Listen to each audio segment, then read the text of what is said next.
legend of Sleepy Hollow, found among the papers of late Diedrich Knickerbocker. A pleasing land of drowsy head it was, of dreams that wave before the half-shut eye, and of gay castles in the clouds that pass, forever flushing round the summer sky. Castle of Indolence. In the bosom of one of those spacious coves which indent the eastern shore of the Hudson, at that broad expansion of the river denominated by the ancient Dutch navigators the Tappan Zee, and where they always prudently shortened sail, and implored the protection of St. Nicholas when they crossed, there lies a small market town or rural port, which by some is called Greensburg, but which was more generally and properly known by the name of Tarrytown.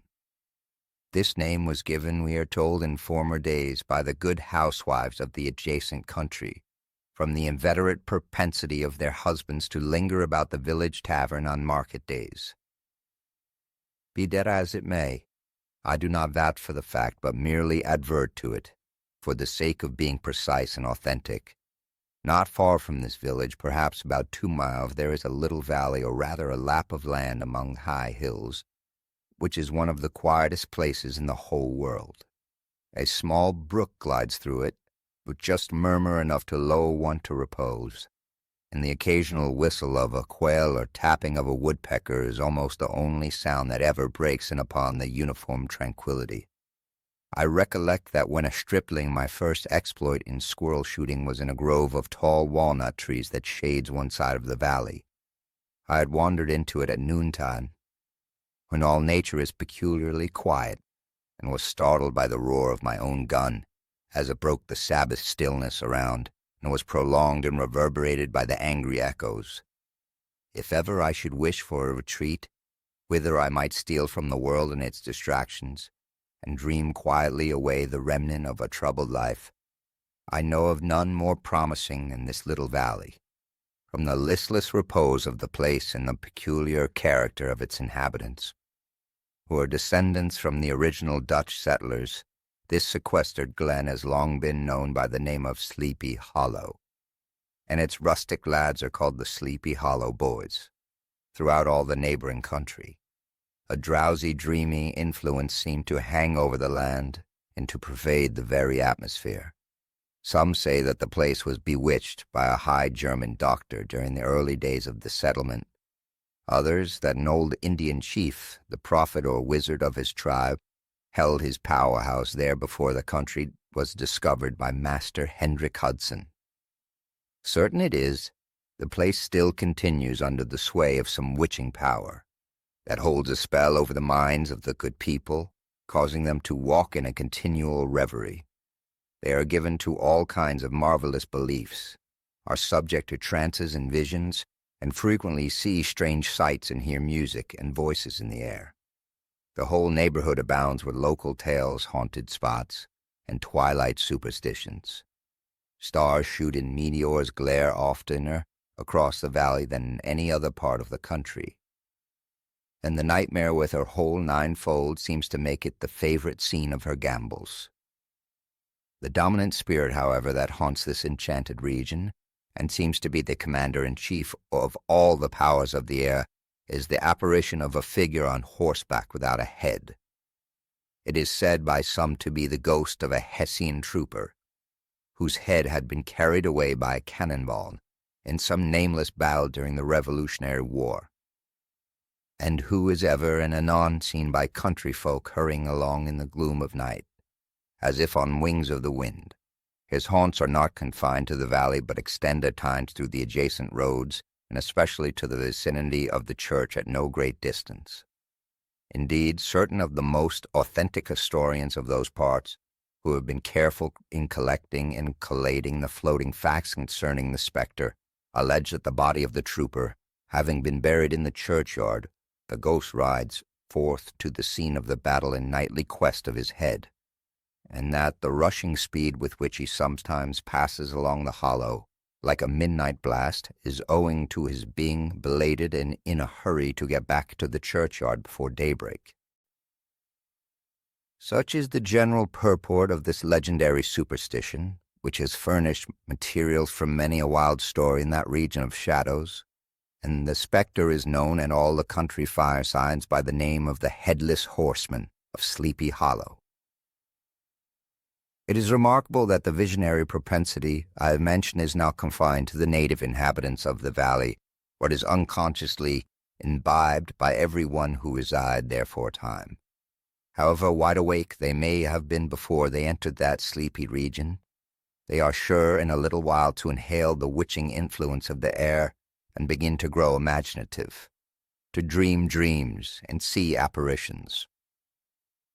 I mention this peaceful spot with all possible laud, for it is in such little retired Dutch valleys found here, there embosomed in the great state of New York, that population, manners, and customs remain fixed, while the great torrent of migration and improvement, which is making such and such changes in other parts of the restless country, sweeps by them unobserved. They are like those little nooks of still water which border a rapid stream, where we may see the straw and bubble riding quietly at anchor or slowly revolving in their mimic harbor, undisturbed by the rush of the passing current. Oh, many years have elapsed since I trod the drowsy shades of Sleepy Hollow, yet I question whether I should not still find the same trees and the same families vegetating in its sheltered bosom. In this place of nature there abode, in a remote period of American history, that is to say, some 30 years since, a worthy wight of the name of Ichabod Crane, who sojourned, or as he expressed it, tarried, in Sleepy Hollow for the purpose of instructing the children of the vicinity. He was a native of Connecticut, a state which supplies the Union with pioneers for the mind as well as for the forest, and sends forth yearly its legions of frontier woodsmen and country schoolmasters. The cognomen of Crane was not inapplicable to his person. He was tall but exceedingly lank, with narrow shoulders, long arms and legs, hands that dangled a mile out of his sleeves, feet that might have served for shovels, and his whole frame most loosely hung together. His head was small and flat at the top, with huge ears, large green glassy eyes, and a long snipe nose, so that it looked like a weathercock, perched upon his spindle neck to tell which way the wind blew. To see him striding along the profile of a hill on a windy day, with his clothes bagging fluttering about him, one might have mistaken him for the genius of famine descending upon the earth, or some scarecrow eloped from a cornfield. His schoolhouse was a low building of one large room, rudely constructed of logs, the windows partly glazed and partly patched with leaves of old copybooks. It was most ingeniously secured at vacant hours, by a withe twisted in the handle of the door, and stakes set against the window shutters, so that though a thief might get in with perfect ease, he would find some embarrassment in getting out. An idea most probably borrowed by the architect, Joost van Houten. From the mystery of an eel pot, the schoolhouse stood in a rather lonely but pleasant situation, just at the foot of a woody hill with a brook running close by and a formidable birch tree growing at one end of it.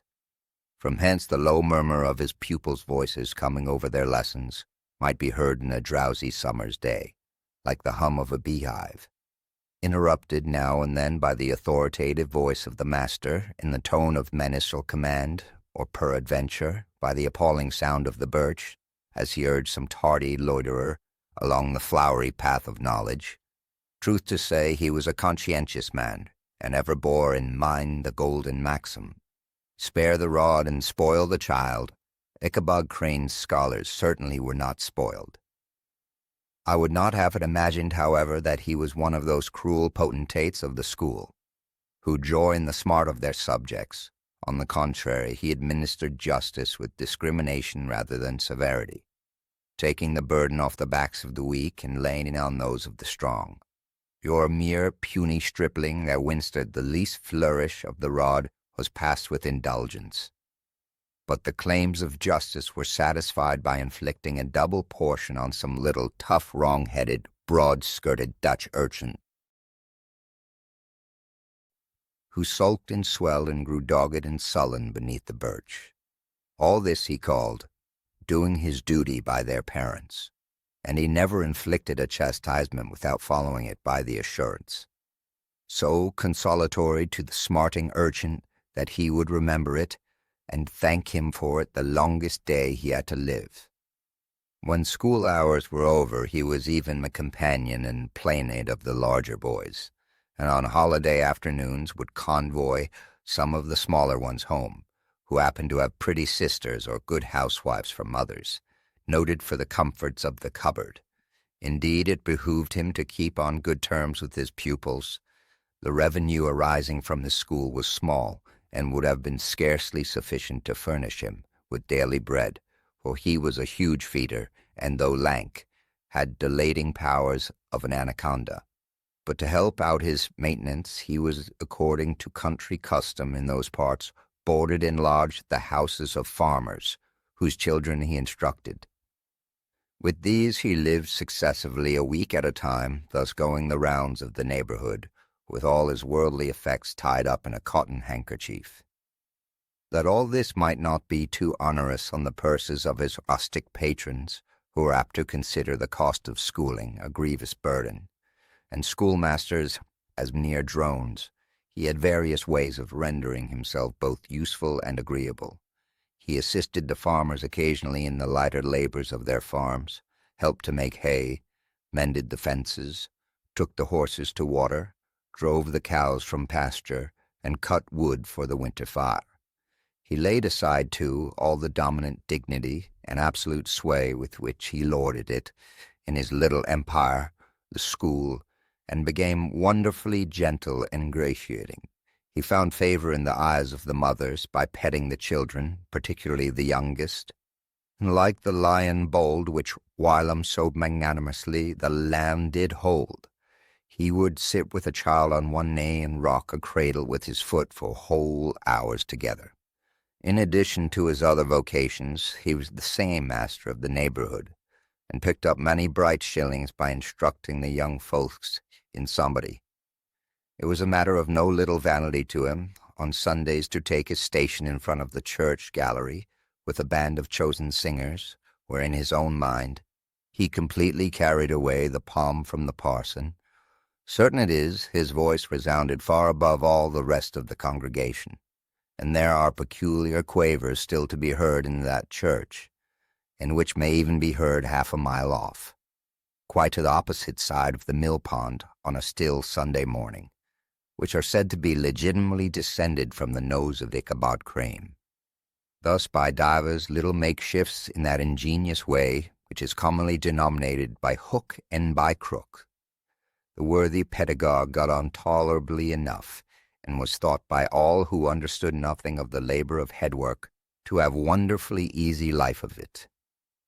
The schoolmaster is generally a man of some importance in the female circle of a rural neighborhood, being considered a kind of idle, gentlemanlike personage of vastly superior taste and accomplishments to the rough country swains, indeed inferior in learning only to the parson.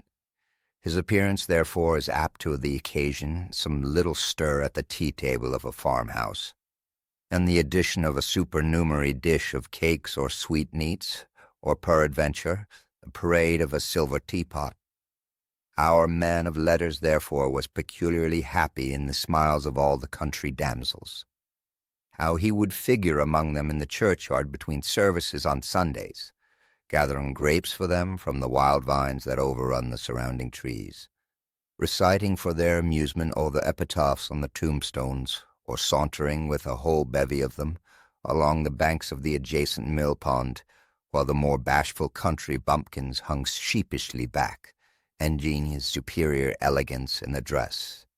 From his half-itinerant life, also, he was a kind of traveling gazette, carrying the whole budget of local gossip from house to house, so that his appearance was always greeted with satisfaction.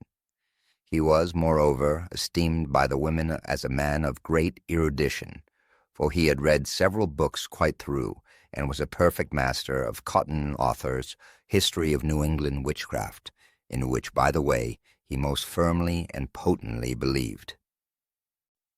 It was, in fact, an odd mixture of small shrewdness and simple credulity, His appetite for the marvelous and his powers of digesting it were equally extraordinary, and both had been increased by his residence in this spell-bound region. No tale was too gross or monstrous for his capacious swallow. It was often his delight after his school was dismissed in the afternoon to stretch himself on the rich bed of a clover bordering the little brook that whimpered by his schoolhouse, and there come over old Martha's direful tales until the gathering dusk of the evening made the printed page a mere mist before his eyes. And as he wended his way by swamp and stream and awful woodland to the farmhouse where he happened to be quartered, every sound of nature at that witching hour fluttered his excited imagination. The moan of the whippoorwill from the hillside, boding cry of the tree-toad, the harbinger of storm, the dreary hooting of the screech owl, or the sudden rustling in the thicket of birds frightened from their roost. The fireflies, too, which sparkled most vividly in the darkest places, now and then startled him as one of the uncommon brightness that would stream across his path, and if by chance a huge blockhead of a beetle came winging his blundering flight against him, the poor varlet was ready to give up the ghost with the idea that he was struck with a witch's token. His only resource on such occasions, either to drown thought or drive away evil spirits, was to sing psalm tunes, and the good people of Sleepy Hollow, as they sat by their doors of an evening, were often filled with awe at hearing his nasal melody, in linked sweetness long drawn out, floating from the distant hill or along dusky road. Another of his sources of fearful pleasure was to pass long winter evenings with the old Dutch wives, as they sat spinning by the fire, with a row of apples roasting and spluttering along the hearth, and listen to their marvelous tales of ghosts and goblins in haunted fields, in haunted brooks, and haunted bridges, and haunted houses, and particularly of the headless horseman, or galloping Hessian of the hollow, as they sometimes called him. He would delight them equally by his anecdotes of witchcraft, and of direful omens and portentous sights and sounds in the air, which prevailed in the earlier times of Connecticut, and would frighten them woefully with speculations upon comets and shooting stars, and with the alarming fact that the world did absolutely turn round, and that they were half the time topsy-turvy. But if there was pleasure in all this, while snugly cuddling in the chimney corner of a chamber that was of all a ruddy glow from the crackling wood fire, and where, of course, no spectre dared to show his face, it was dearly purchased by the terrors of his subsequent walk homewards. What fearful shapes and shadows beset his past amidst the dim and ghastly glare of a snowy night! With what wistful look did he eye every trembling ray of light streaming across the waste fields from some distant window! How often was he appalled by some shrub covered with snow which like a heated spectre beset his very path! How often did he shrink with curdling awe at the sound of his own steps on the frosty crust beneath his feet, and dread to look over his shoulder lest he should behold some uncouth tramping close behind him, and how often was he thrown into a complete dismay by some rushing blast howling among the trees, an idea that there was their galloping Hessian and one of his nightly scourings. All these, however, were mere terrors of the night, phantoms of the mind that walk in darkness, and though he had seen many spectres in his time, and been more than once beset by Satan in divers shapes, in his lonely perambulations, yet daylight put an end to all these evils, and he would have passed a pleasant life of it, in despite of the devil and all of his works, if his path had not been crossed by a being that caused more perplexity to mortal man than ghosts, goblins, and the whole race of witches put together. And that was a woman. Among the musical disciples who assembled one evening in each week to receive his instructions in psalmody was Katrina Van Tassel, the daughter and the only child of a substantial Dutch farmer. She was a blooming lass of fresh 18, plump as a partridge, ripe in melting and rosy-cheeked as one of her father's peaches, and universally famed, not merely for her beauty but her vast expectations.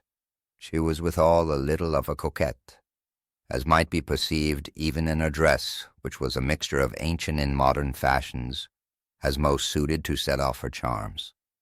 She wore the ornaments of pure yellow gold, which her great-great-grandmother had brought over the Soudan, the tempting stomacher of the olden time, and withal a provokingly short petticoat to display the prettiest foot and ankle in the country road. Ichabod Crane had a soft and foolish heart towards the sex, and it is not to be wondered at that so tempting a morsel so found favor in his eyes, more especially after he had visited her in a paternal mansion. Old Baltus Van Tassel was a perfect picture of thriving, contented, liberal-hearted farmer. He seldom, it is true, sent either his eyes or his thoughts beyond the boundaries of his own farm, but within those everything was snug and happy and well-conditioned. He was satisfied with his wealth, but not proud of it, and piqued himself upon the hearty abundance rather than the style in which he lived. His stronghold was situated on the banks of the Hudson, in one of those green, sheltered, fertile nooks in which the Dutch farmers are so fond of nestling. A great elm tree spread its broad branches over it, at the foot of which bubbled up a spring of the softest and sweetest water, in a little well formed of a barrel, and then stole sparkling away through the grass to a neighboring brook that bubbled along among alders and dwarf willows. Hard by the farmhouse was a vast barn that might have served for a church, every window and crevice of which seemed bursting forth with treasures of the farm. The flail was busily resounding within it. From morning to night, swallows and martins skimmed twittering about the eaves, and rows of pigeons, some with one eye turned up, as if watching the weather, some with their heads under their wings or buried in their bosoms, and others swelling and cooing and bowing about their dames, were enjoying the sunshine of the roof. Sleek, unwieldy porkers were grunting in the repose and the abundance of their pens, whence sallied forth now and then troops of sucking pigs as if to snuff the air. A stately squadron of snowy geese were riding in the adjoining pond. Convoying whole fleets of ducks, regiments of turkeys were gobbling through the farmyard, and guinea fowls fretting about it, like ill-tempered housewives, with their peevish, discontented cry. Before the barn door strutted the gallant cock, that pattern of a husband, a warrior, and a fine gentleman, clapping his burnished wings, and crowing in the pride and gladness of his heart, sometimes tearing up the earth with his feet, and then generously calling his ever-hungry family of wives and children to enjoy the rich morsel which he had discovered. The pedagogue's mouth watered as he looked upon this sumptuous promise of voluptuous winter fare. In his devouring mind's eye he pictured to himself every roasting pig running about with a pudding in his belly and an apple in his mouth. The pigeons were snugly put to bed in a comfortable pie and tucked in a coverlet of crust. The geese were swimming in their own gravy, and the ducks pairing cozily in dishes, like snug married couples, with a decent competency of onion sauce. In the porkers he saw carved out the future sleek side of bacon and juicy relishing ham. Not a turkey, but he beheld daintily trussed up with its gizzard under its wing, and peradventure a necklace of savory sausages. And even bright Chanticleer himself lay sprawling on his back, in a side dish with uplifted claws, as of craving that core which his chivalrous spirit disdained to ask while living. As the enraptured Ichabod fancied all this, as he rolled his great green eyes over the fat meadowlands, the rich fields of wheat, of rye, of buckwheat and Indian corn, and the orchards burthened with ruddy fruit, which surrounded the warm tenement of the Van Tassel, his heart yearned after the damsel who was to inherit these domains, and his imagination expanded with the idea, and the money invested in the immense tracts of woven and shingle palaces in the wilderness, Nay, his business fancy already realized his hopes and presented to him the blooming Katrina, with a whole family of children, mounted on the top of a wagon loaded with household trumpery, with pots and kettles dangling beneath. He beheld himself bestriding a pacing mare, with the cold at her heels, setting out for Kentucky, Tennessee, or the Lord knows where.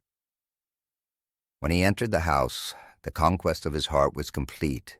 It was one of those spacious farmhouses with high, rigid, but lowly sloping roofs, built in the style handed down from the first Dutch settlers, the low projecting eaves forming a piazza along the front, capable of being closed up in bad weather. Under this were hung flails, harness, various utensils of husbandry, and nets for fishing in the neighboring river. Benches were built along the sides for summer use, and a great spinning wheel at one end and a churn at the other showed the various uses to which this important porch might be devoted. From this piazza, the wandering Ichabod entered the hall, which formed the center of the mansion and the hall of the usual residence. Here rows of resplendent pewter arranged on a long dresser dazzled his eyes. In one corner stood a huge bag of wool, ready to be spun, in another a quantity of linsey-woolsey, just from the loom, ears of Indian corn and strings of dried apples and peaches, hung in gay festoons along the walls, mingled with the gaud of red peppers, and a door left ajar gave him a peep into the best parlor, where the claw-footed chairs and dark mahogany tables shone like mirrors. Androms, with their accompanying shovel and tongs, glistened from their covert of asparagus tops.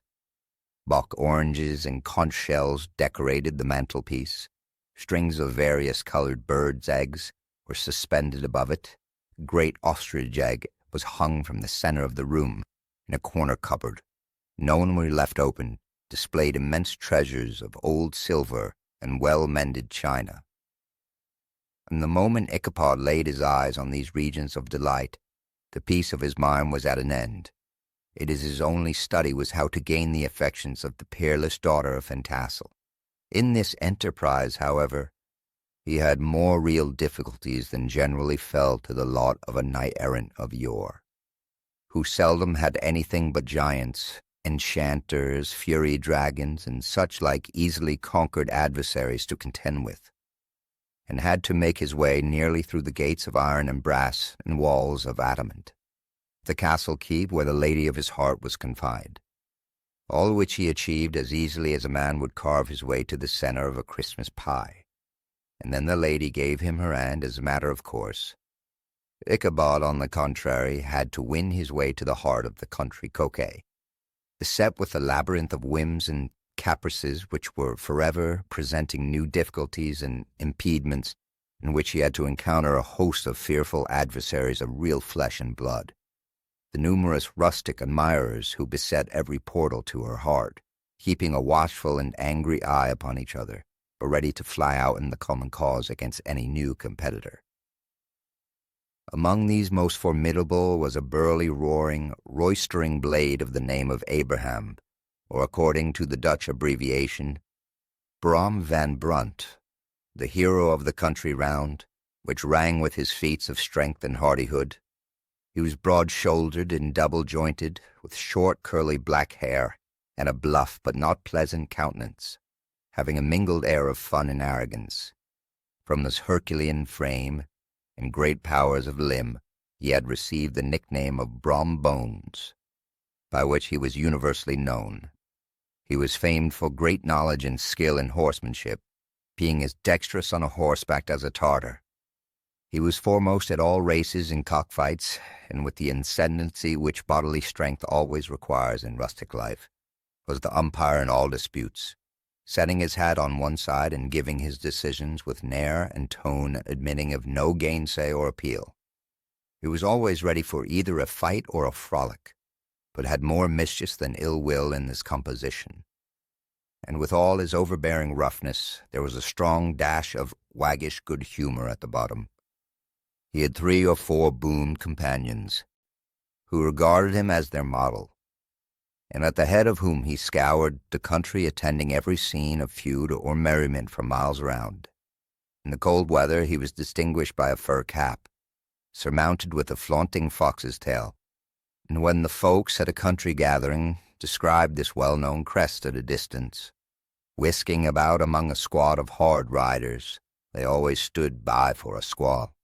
Sometimes his crew would be heard dashing along past the farmhouses at midnight, with whoop and halloo like a troop of Don Cossacks, and the old dames, startled out of their sleep, would listen for a moment till the hurry-scurry had clattered by, and then exclaim, "Aye, there goes Brom Bones and his gang." The neighbors looked up upon him with a mixture of awe, admiration, and goodwill, and when any madcap prank or rustic brawl occurred in the vicinity, always shook their heads and warranted Brom Bones was at the bottom of it. This rantipole hero had for some time singled out the blooming Katrina for the object of his uncouth gallantries, and though his amorous toyings were something like the gentle caresses and endearments of a bear, yet it was whispered that she did not altogether discourage his hopes. Certain it is, his advances were signals for rival candidates to retire, who felt no inclination to cross a line in his amours, insomuch that when his horse was seen tied to Van Tassel's paling on a Sunday night, the sure sign that his master was courting, or as it is termed, sparking, within all other suitors passed by in despair and carried the war into other quarters. Such was the formidable rival with whom Ichabod Crane had to contend, and considering all things a stouter man that he would have shrunk from the competition, and a wiser man would have despaired. He had, however, a happy mixture of pliability and perseverance in his nature. He was in form and spirit like a supple jack, yielding but tough. Though he bent, he never broke, and though he bowed beneath the slightest pressure, yet the moment it was away, Juck, he was as erect and carried his head as high as ever. To have taken the field openly against his rival would have been madness, for he was not a man to be thwarted in his amours, any more than that stormy lover, Achilles. Ichabod therefore made his advances in a quiet and gently insinuating manner, under cover of his character of a singing master. He made frequent visits at the farmhouse, not that he had anything to apprehend from the meddlesome interference of parents, which is so often a stumbling block in the path of lovers. Balt Van Tassel was an easy, indulgent soul. He loved his daughter better even than his pipe, and like a reasonable man and an excellent father, let her have her way in everything. His notable little wife, too, had enough to do to attend to her housekeeping and manage her poultry, for as she sagely observed, ducks and geese are foolish things and must be looked after. But girls can take care of themselves. Thus, while the busy dame bustled about the house or plied her spinning wheel at one end of the piazza, honest Balt would sit smoking his evening pipe at the other, watching the achievements of the little wooden warrior, who, armed with a sword in each hand, was most valiantly fighting winged on the pinnacle of the barn. In the meantime, Ichabod would carry on his suit with the daughter by the side of the spring under the great elm, or sauntering along in the twilight, that hour so favorable to the lover's eloquence. I profess not to know how women's hearts are wooed in one. To me they have always been matters of riddle and admiration. Some seem to have but one vulnerable point or door of access, while others have 1,000 avenues and may be captured in 1,000 different ways. It is a great triumph of skill to gain the former, but a still greater proof of generalship to maintain the possession of the latter. For the man must battle for his fortress at every door and window. He who wins 1,000 common hearts is therefore entitled to some renown, but he who keeps undisputed sway over the heart of a coquet is indeed a hero. Certain it is this was not the case with the redoubtable Brom Bones, and from the moment Ichabod Crane made his advances, the interests of the former evidently declined. His horse was no longer seen tied to the palings on Sunday nights, and a deadly feud gradually arose between him and the preceptor of Sleepy Hollow. Brom, who had a degree of rough chivalry in his nature, would fain have carried matters to open warfare, and have settled their pretensions to the lady according to the mode of the most concise and simple reasoners, the knights errant of yore, by single combat. But Ichabod was too conscious of the superior might of his adversary to enter the list against him. He had overheard a boast of Bones that he would double the schoolmaster up and lay him up on a shelf on his own schoolhouse, and he was too wary to give him an opportunity. There was something extremely provoking in this obstinately pacific system. It left Brom no alternative but to draw upon the funds of rustic waggery in his disposition, and to play off boorish practical jokes upon his rival.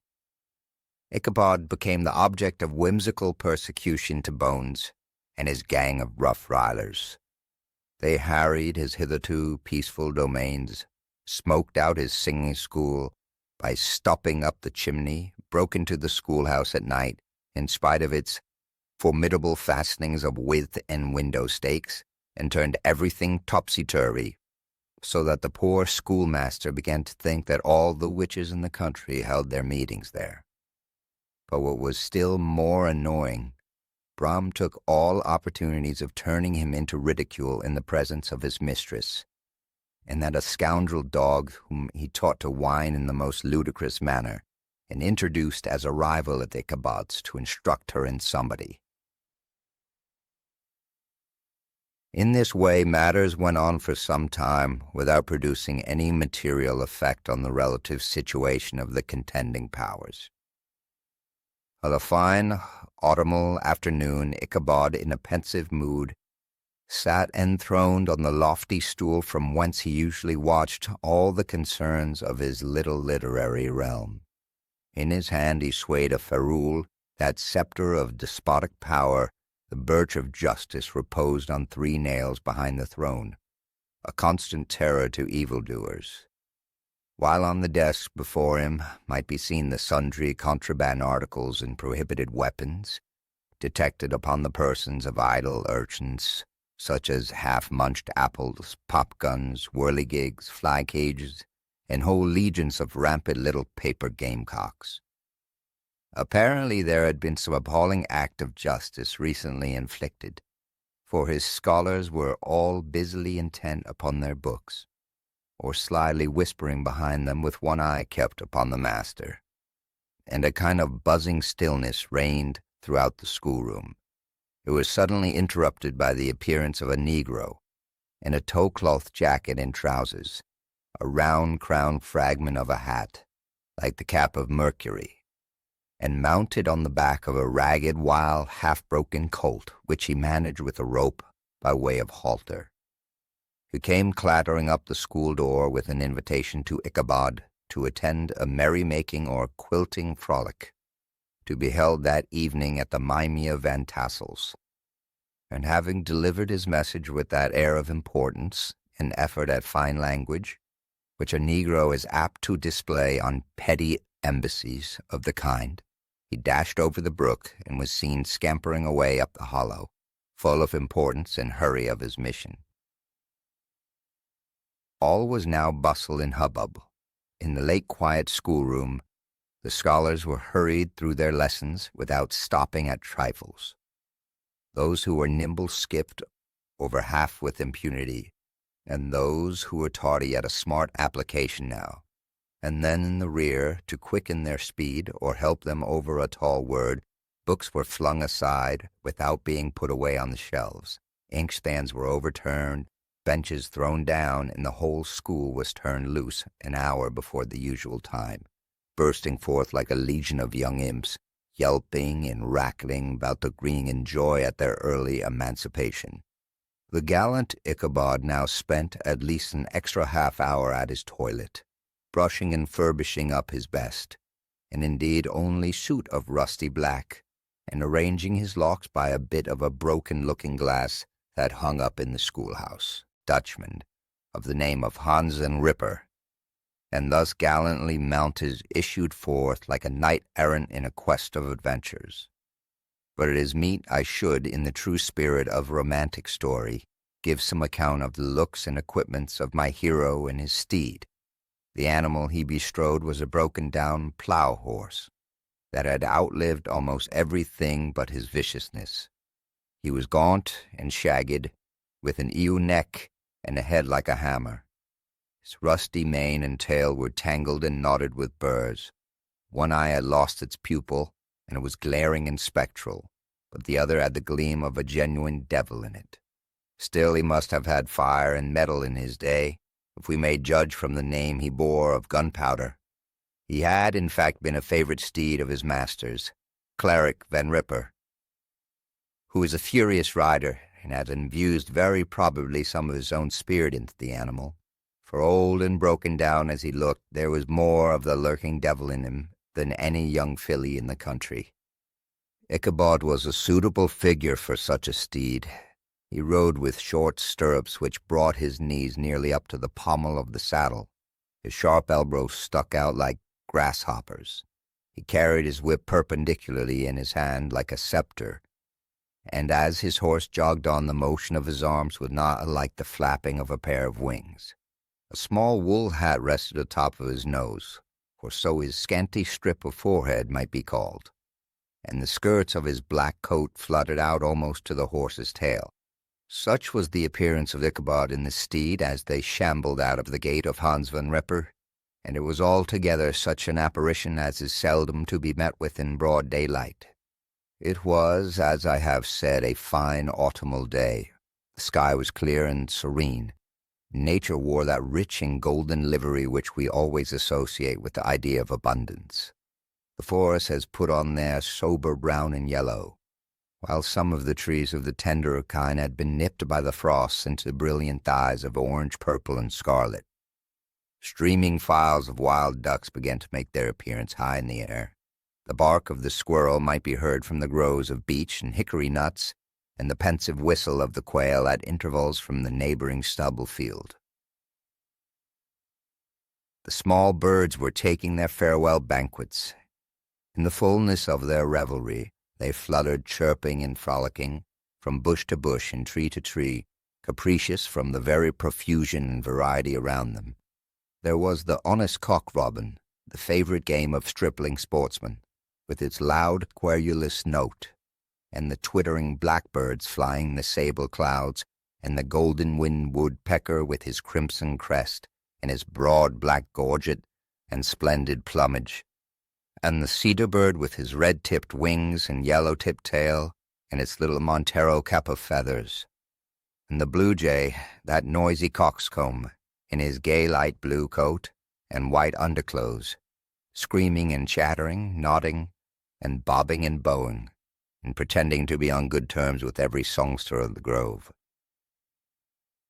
As Ichabod jogged slowly on his way, his eye ever open to every symptom of culinary abundance, ranged with delight over the treasures of jolly autumn. On all sides he beheld vast store of apples, some hanging oppressive opulence on the trees, some gathered into baskets and barrels for the market, others heaped up in rich piles for the cider press. Farther on he beheld great fields of Indian corn, with its golden ears peeping from their leafy coverts, and holding out the promise of cakes and hasty pudding, and the yellow pumpkins lying beneath them, turning up their fair round bellies to the sun, and giving ample prospects of the most luxurious of pies. And anon he passed the fragrant buckwheat fields, breathing the odor of the beehive, and as he beheld them, soft anticipation stole over his mind of dainty slackjacks well buttered and garnished, with honey or treacle, by the delicate little dimpled hand of Katrina Van Tassel.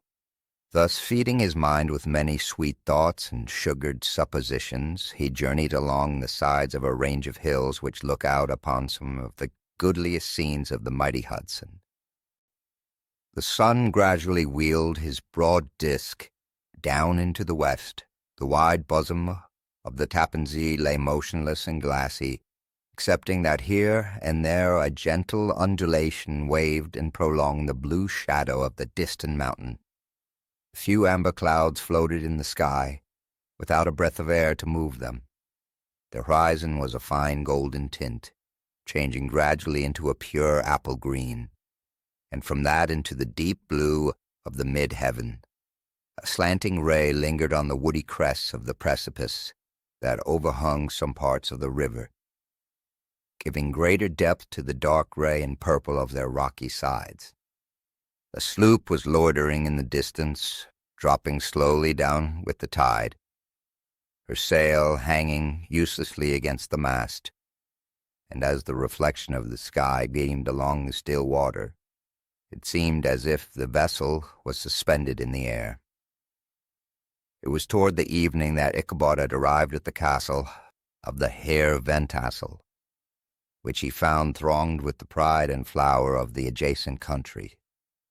All form as a spare, leathern-faced race, in homespun coats and breeches, blue stockings, huge shoes, and magnificent pewter buckles, their brisk, withered little dames in close, crimped caps, long-waisted short gowns, homespun petticoats with scissors and pincushions, and gay calico pockets hanging on the outside, buxom lasses, almost as antiquated as their mothers, excepting where a straw hat, a fine ribbon, or perhaps a white frock, gave symptoms of city innovation.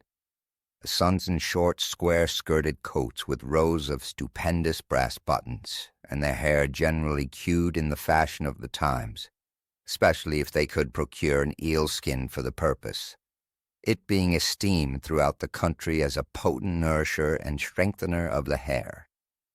Brom Bones, however, was the hero of the scene, having come to the gathering on his favorite steed Daredevil, a creature like himself, full of mettle and mischief, in which no one but himself could manage.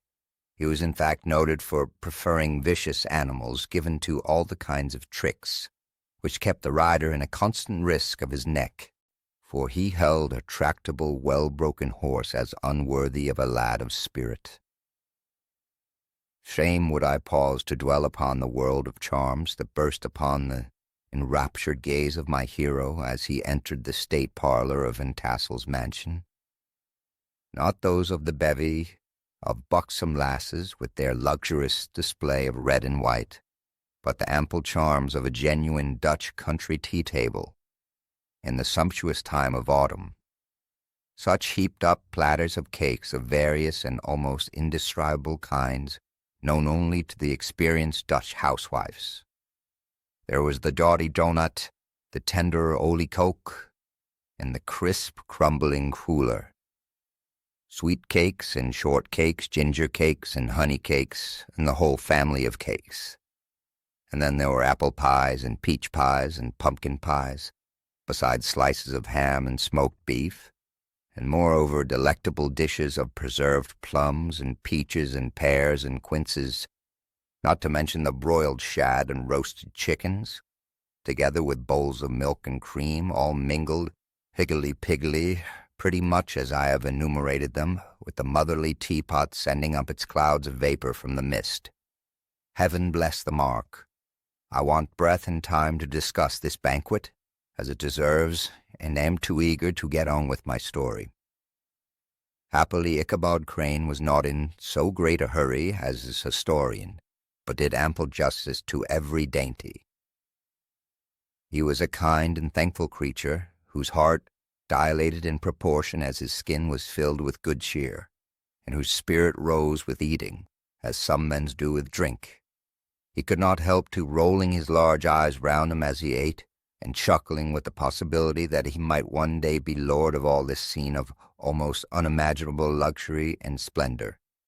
Then he thought how soon he'd turn his back on the old schoolhouse, snap his fingers in the face of Hans and Ripper and every other patron, and kick any itinerant pedagogue out of the doors that should dare to call him comrade.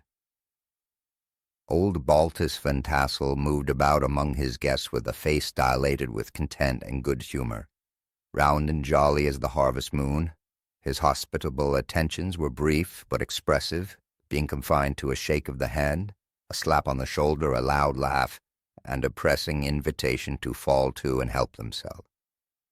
And now the sound of music from the common room or hall summoned to the dance. The musician was an old, gray-headed Negro who had been the itinerant orchestra of the neighborhood for more than half a century. His instrument was as old and battered as himself.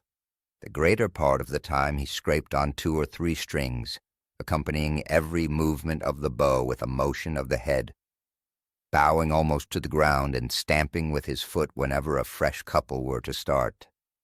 Ichabod prided himself upon his dancing as much as upon his vocal powers. Not a limb, not a fiber about him was idle, and to have seen his loosely hung frame in full motion and clattering about the room, you would have thought Saint Vitus himself, that blessed patron of the dance, was figuring before you in person. He was the admiration of all the Negroes, who, having gathered of all ages and sizes from the farm in the neighborhood, stood forming a pyramid of shining black faces at every door and window, gazing with delight at the scene, rolling their white eyeballs and showing grinning rows of ivory from ear to ear. How could the flogger of urchins be otherwise than animated and joyous? The lady of his heart was his partner in the dance and smiling graciously in reply to all his amorous oglings, while Brom Bones, sorely smitten with love and jealousy, sat brooding by himself in one corner. When the dance was at its end, Ichabod was attracted to a knot of sager folks who, with old Van Tassel, sat smoking at one end of the piazza, gossiping over former times and drawing out long stories about the war. This neighborhood at the time of which I am speaking was one of those highly favored places which abound with chronicle and great men. The British and American line had run near it during the war. It had therefore been a scene of marauding and infested with refugees, cowboys, and all kinds of border chivalry. Just sufficient time had elapsed to enable each storyteller to dress up his tale with a little becoming fiction, and in the indistinctness of his recollection to make himself the hero of every exploit. There was the story of Dofu Mordling, a large, blue-bearded Dutchman who had nearly taken a British frigate with an old iron 9-pounder from a mud breastwork, only that his gun burst at the 6th discharge, and there was only an old gentleman who shall be nameless, being too rich a moneyer to be lightly mentioned, who in the Battle of White Plains, being an excellent master of defense, carried a musket ball with a small sword, insomuch that he absolutely felt it whiz round the blade and glance off the hilt, in proof of which he was ready at any time to show the sword, with the hilt of a little bent.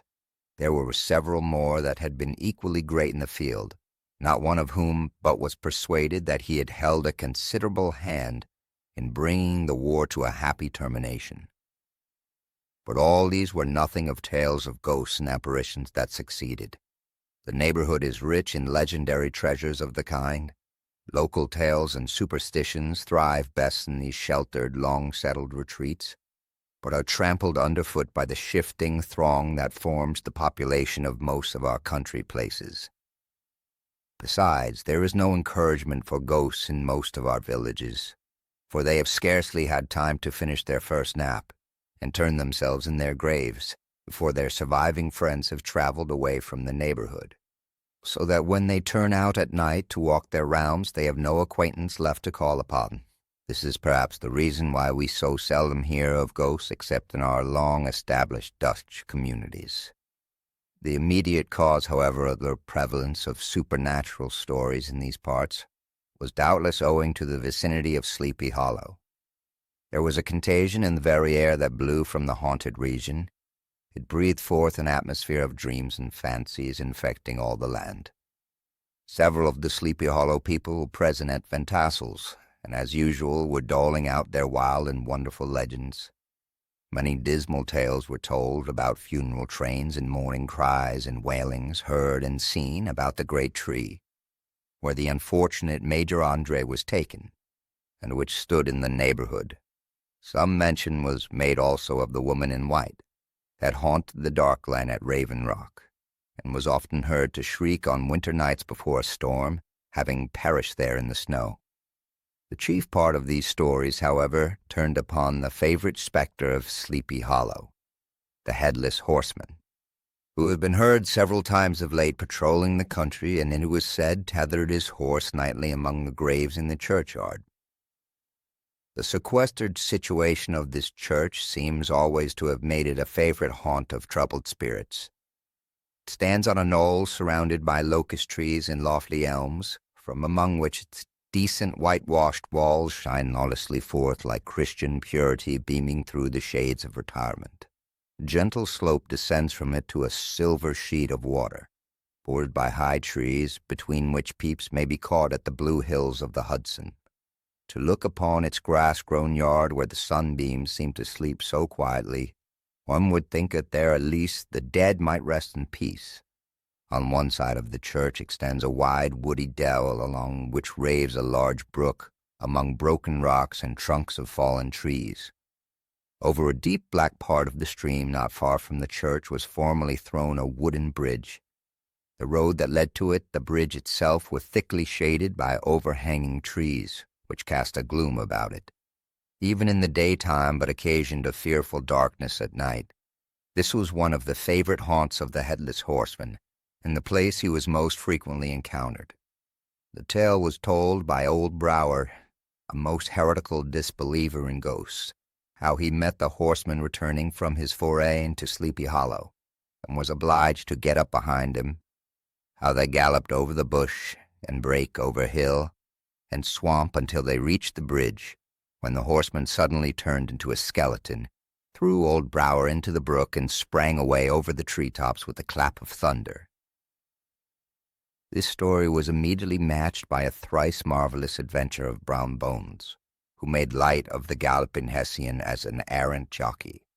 He affirmed that, on returning one night from the neighboring village of Sing Sing, he had been overtaken by this midnight trooper, that he had offered to race with him for a bowl of punch, and should have wanted to, for Daredevil beat the goblin horse all hollow, but just as they came to the church bridge, the Hessian bolted and vanished in a flash of fire. All those tales told in that drowsy undertone with which men talk in the dark, the countenances of listeners only now and then receiving a casual gleam from the glare of a pipe, sank deep in the mind of Ichabod. He repaid them in a kind with large extracts from his invaluable author, Cotton Mather, and added many marvelous events that had taken place in his native state of Connecticut, and fearful sights which he had seen in his nightly walks about Sleepy Hollow. The revel now gradually broke up. The old farmers gathered together their families in their wagons, and were heard for some time rattling along the hollow roads and over distant hills. Some of the damsels mounted on pillions behind their favorite swains, and their light-hearted laughter, mingling with the clatter of hoofs, echoed along the silent woodlands, sounding fainter and fainter until they gradually died away, and the late scene of noise and frolic was all silent and deserted. Ichabod only lingered behind, according to the custom of country lovers, to have a tete-a-tete with the heiress, fully convinced that he was now on the high road to success. What passed at this interview I will not pretend to say, for in fact I do not know. Something, however, I fear me, must have gone wrong, for he certainly sallied forth after no very great interval, with the mare quite desolate and chop-fallen. Oh, these women, these women! Could that girl have been playing off any of her coquettish tricks? Was her encouragement of the poor pedagogue all a mere sham to secure a conquest of his rival? Heaven only knows, not I. Let it suffice to say, Ichabod stole forth with the air of one who had been sacking a hen-roost, rather than a fair lady's heart, without looking to the right or left to notice the scene of rural wealth, on which he had so often gloated. He went straight to the stable, and with several hearty cuffs and kicks, roused his steed, most uncourteously, from the comfortable quarters in which he was soundly sleeping, dreaming of mountains of corn and oats, and whole valleys of timothy and clover. It was the very witching time of the night that Ichabod, heavy-hearted and crestfallen, pursued his travels homewards, along the sides of the lofty hills which rise above Tarrytown, and which he had traversed so cheerily in the afternoon. The hour was as dismal as himself. Far below him the Tappan Zee spread its dusky and indistinct waste waters, with here and there the tall mast of a sloop riding quietly at anchor under the land. In the dead hush of midnight he could even hear the barking of the watchdog from the opposite shore of the Hudson, but it was so vague and faint as only to give an idea of his distance from this faithful companion of man. Now and then through the long-drawn crowing of a cock accidentally awakened would sound far, far off from some farmhouse away among the hills. It was like a dreamy sound in his ear. No signs of life occurred near him, but occasionally the melancholy chirp of a cricket, or perhaps the guttural twang of a bullfrog from the neighboring marsh, as if sleeping uncomfortably and turning suddenly in his bed. All the stories of ghosts and goblins that he had heard in the afternoon now came crowding upon his recollection. The night grew darker and darker. The stars seemed to sink deeper in the sky, and driving clouds occasionally hid them from his sight. He had never felt so lonely and dismal. He was, moreover, approaching the very place where many of the scenes of the ghost stories had been laid. In the center of the road stood an enormous tulip tree, which towered like a giant above all the other trees of the neighborhood, and formed a kind of landmark. Its limbs were gnarled and fantastic, large enough to form trunks for ordinary trees, twisting down almost to the earth and rising again into the air. It was connected with the tragical story of that unfortunate Andre, who had been taken prisoner hard by, and was universally known by the name of Major Andre's tree.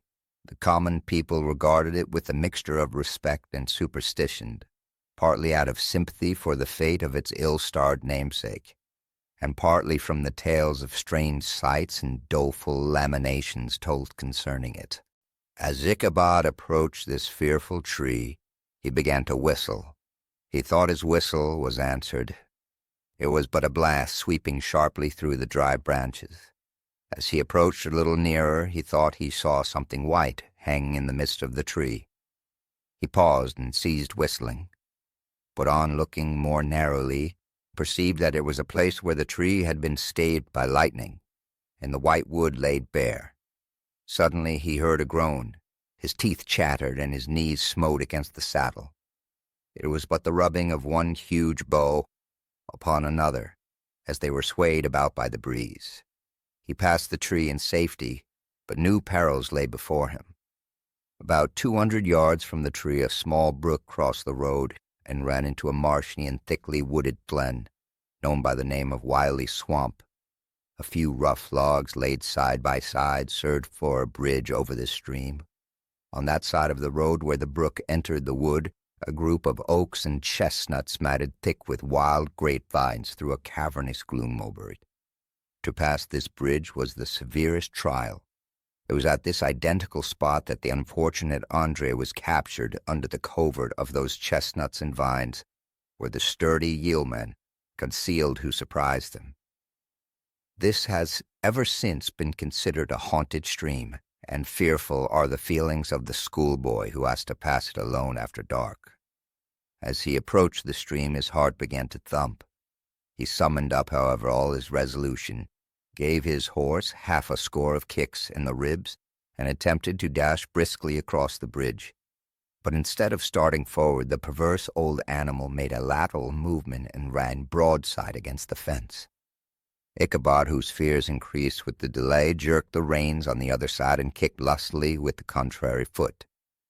It was all in vain. His steed started, it is true, but it was only to plunge to the opposite side of the road into a thicket of brambles and alder bushes. The schoolmaster now bestowed both whip and heel upon the starveling, ribs of old gunpowder, who dashed forward, snuffling and snorting, but came to stand just by the bridge, with a suddenness that nearly sent his rider sprawling over his head. Just at this moment, a plashy tramp by the side of the bridge caught the sensitive ear of Ichabod.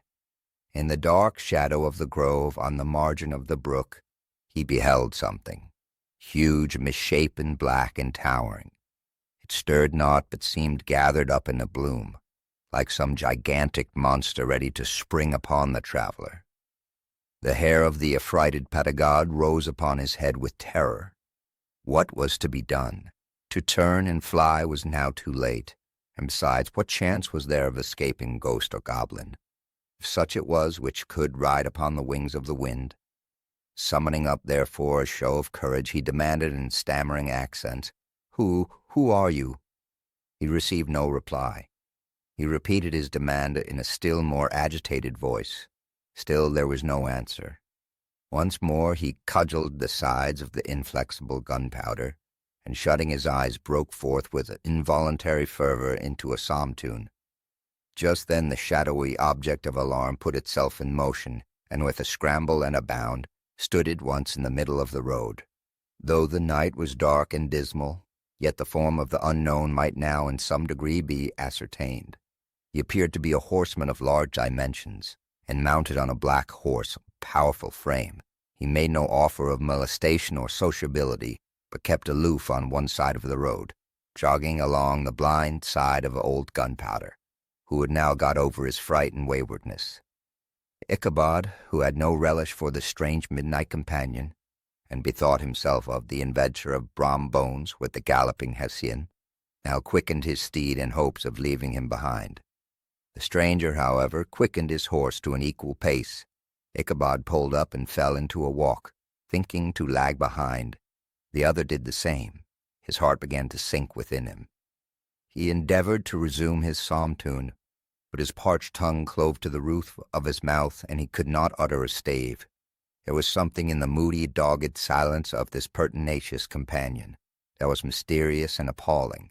It was soon fearfully accounted for. On mounting a rising ground, which brought the figure of his fellow traveler in relief against the sky, gigantic in height, muffled in a cloak, Ichabod was horror-struck on perceiving that he was headless. But his horror was still more increased on observing that the head, which should have rested on his shoulders, was carried before him on the pommel of his saddle. His terror rose to desperation. He rained a shower of kicks and blows upon Gunpowder, hoping by a sudden movement to give his companion the slip. But the spectre started full jump with him. Away then they dashed through the thick and thin, stones flying and sparks flashing at every bound. Ichabod's flimsy garments fluttered in the air as he stretched his long, lank body away over his horse's head in the eagerness of his flight. They had now reached the road which turns off to Sleepy Hollow, but Gunpowder, who seemed possessed with a demon instead of keeping up, made an opposite turn and plunged headlong downhill to the left. This road leads through a sandy hollow shaded by trees for about a quarter of a mile, where it crosses the bridge, famous and goblin story, and just beyond swells the green knoll on which stands the whitewashed church. As yet the panic of the steed had given his unskilful rider an apparent advantage in the chase, but just as he had got halfway through the hollow, the girths of the saddle gave way, and he felt it slipping from under him.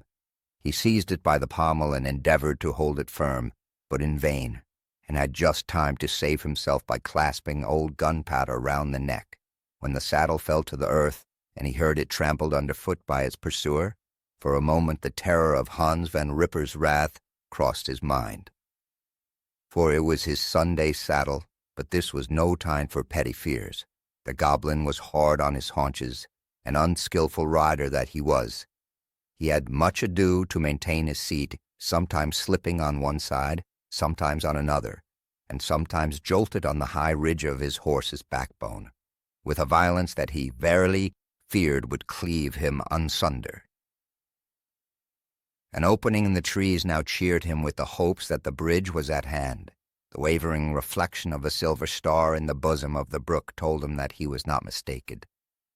He saw the walls of the church dimly glaring under the trees beyond. He recollected the place where Brom Bones' ghostly competitor had disappeared. If I can but reach that bridge, thought Ichabod, I am safe. Just then he heard the black steed panting and blowing close behind him. He even fancied that he felt his hot breath. Another convulsive kick in the ribs, and old Gunpowder sprang upon the bridge. He thundered over the resounding planks. He gained the opposite side, and now Ichabod cast a look behind to see if his pursuer should vanish. According to rule, in a flash of fire and brimstone, just then he saw the goblin rising in his stirrups and in the very act of hurling his head at him. Ichabod endeavored to dodge the horrible missile, but too late. It encountered his cranium with a tremendous crash. He was tumbled headlong into the dust, and Gunpowder, the black steed, and the goblin rider passed by like a whirlwind. The next morning the old horse was found without his saddle and with a bridle under his feet. Soberly cropping the grass at his master's gate, Ichabod did not make his appearance at breakfast. Dinner hour came, but no Ichabod. The boys assembled at the schoolhouse and strolled idly about the banks of the brook, but no schoolmaster. Hans and Ripper now began to feel some uneasiness about the fate of poor Ichabod and his saddle. An inquiry was set on foot, and after a diligent investigation they came upon traces. In one part of the road leading to the church was found the saddle trampled in the dirt. The tracks of horses' hoofs deeply embedded in the road, and evidently at furious speed, were traced to the bridge, beyond which on the bank of a broad part of the brook where the water ran deep and black, was found the hat of the unfortunate Ichabod, and close beside it a shattered pumpkin. The brook was searched, but the body of the schoolmaster was not to be discovered. Hans Van Ripper, as executor of his estate, examined the bundle which contained all his worldly effects. They consisted of 2 shirts and a half, 2 stocks for the neck, a pair of 2 of worsted stockings, an old pair of corduroy small clothes, a rusty razor, a book of psalm tunes, full of dog's ears, and a broken pitch pipe. As to the books and furniture of the schoolhouse, they belonged to the community, excepting Cotton Mather's History of Witchcraft, a New England almanac, and a book of dreams and fortune-telling, in which last was a sheet of foolscap much scribbled and blotted in several fruitless attempts to make a copy of verses in honor of the heiress of Tassel. These magic books and the poetic scribble were forthwith consigned to flames by Hans Van Ripper, who from that time forward determined to send his children no more to school, observing that he never knew any good come of this same reading and writing. Whatever money the schoolmaster possessed, and he had received his quarter's paid but a day or 2 before, he must have had about his person at the time of his disappearance. A mysterious event caused much speculation at the church on the following Sunday. Knots of gazers and gossips were collected in the churchyard, at the bridge, and at the spot where the hat and a pumpkin had been found. The stories of Brower of Bones, and a whole budget of others, were called to mind, and when they had diligently considered them all and compared them with the symptoms of the present case, they shook their heads and came to the conclusion that Ichabod had been carried off by the Gallican Hessian. As he was a bachelor and in nobody's debt, nobody troubled his head any more about him. The school was removed to a different quarter of the hollow, and another pedagogue reined in his steed. It is true, an old farmer who had been down to New York on a visit several years after, and from whom this account of the ghostly adventure was received, brought home the intelligence that Ichabod Crane was still alive, and that he had left the neighborhood partly through the fear of the goblin and Hans and Ripper, and partly in mortification at having been suddenly dismissed by the heiress, that he had changed his quarters to a distant part of the country, had kept school and studied law at the same time, had been admitted to the bar, turned politician, electioneered, written for the newspapers, and finally had been made a justice of the 10-pound court. Brom Jones, too, who shortly after his rival's disappearance conducted the blooming Katrina in triumph to the altar, was observed to look exceedingly knowing whenever the story of Ichabod was related, and always burst into a hearty laugh at the mention of the pumpkin, which led some to suspect that he knew more about the matter than he chose to tell. The old country wives, however, who are the best judges of these matters, maintain to this day that Ichabod was spirited away by supernatural means, and it is a favorite story often told about the neighborhood round the winter evening fire. The bridge more than ever became an object of superstitious awe, and that may be the reason why the road has been altered of late years so as to approach the church by the border of the mill pond. The schoolhouse, being deserted, soon fell to decay, and was reported to be haunted by the ghost of the unfortunate pedagogue, and the ploughboy, loitering homeward of a still summer evening, has often fancied his voice at a distance, chanting a melancholy song tune among the tranquil solitudes of Sleepy Hollow.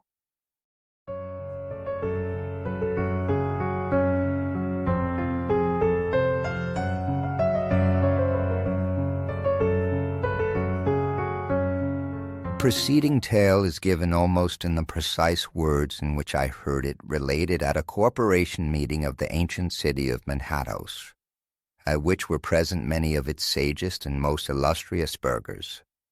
The narrator was a pleasant, shabby gentleman with old fellow and pepper-salt clothes, with a sadly humorous face, and one whom I strongly suspected of being poor. He made such efforts to be entertaining. When the story was concluded, there was much laughter and approbation, particularly from 2 or 3 deputy aldermen, who had been asleep the greater part of the time. There was, however, one tall, dry-looking old gentleman, with beetling eyebrows, who maintained a grave and rather severe face throughout, now and then folding his arms, inclining his head, and looking down upon the floor, as if turning a doubt over in his mind. He was one of your wary men, but upon good grounds, when they have reason and the law on their side.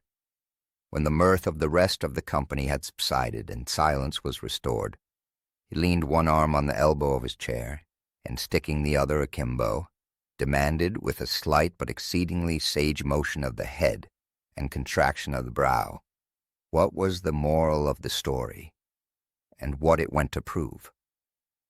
The storyteller, who was just putting a glass of wine to his lips, as a refreshment after his toils, he paused for but a moment, looked at his inquirer with an air of infinite deference, and lowering the glass slowly to the table, observed that the story was intended most logically to prove that there is no situation in life but has its advantages and pleasures, provided we will but take a joke as we find it.